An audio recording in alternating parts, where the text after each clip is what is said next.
time you walk into the room, got me feeling crazy. Shock my heart, boom, boom. Any other boy would stare, but me, I look away, cause you're making me scared. Trying not to breathe, 1, 2, 3. Perhatian buat semuanya. Pernahkah kalian mengalami kejadian seperti ini?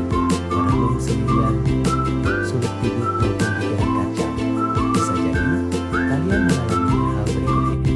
Jika Anda mengalami kejadian merenung, insomnia, atau pikiran kacau yang berlarut-larut, bisa jadi kalian sedang mengalami depresi. Mari kita bahas lebih lanjut.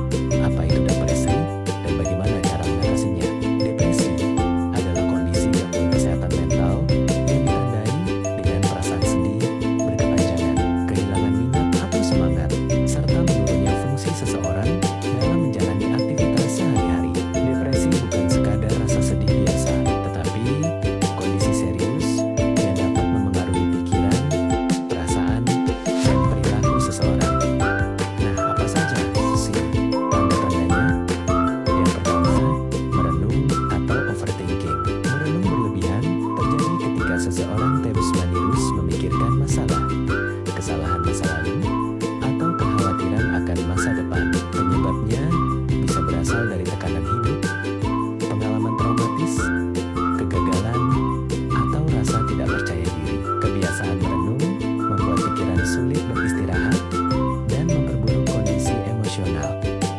Yang kedua, sulit tidur atau insomnia. Insomnia pada orang yang mengalami depresi biasanya disebabkan oleh kecemasan berlebihan, pikiran negatif yang terus muncul, serta ketegangan emosional. Kurang tidur dapat memperburuk suasana hati, menurunkan konsentrasi, dan membuat seseorang semakin mudah merasa lelah, serta putus asa. Yang ketiga, ada pikiran kacau. Pikiran kacau ditandai dengan sulit berkonsentrasi, sulit mengambil keputusan, dan munculnya pikiran negatif tentang diri sendiri. Penyebabnya antara lain stres berkepanjangan, beban emosional yang tidak terselesaikan, serta pola pikir yang tidak rasional, atau menyalahkan diri sendiri secara berlebihan. Tetapi semua itu dapat diatasi dengan cara sederhana sampai dengan cara yang profesional. Untuk depresi ringan, cara sederhananya, kita dapat menjauhkan handphone 30 menit sebelum tidur agar kita dapat tertidur dengan cepat, bercerita dengan teman, atau pergi ke ahli jiwa profesional seperti konselor, psikolog, maupun psikiater jika kamu merasa kondisi depresi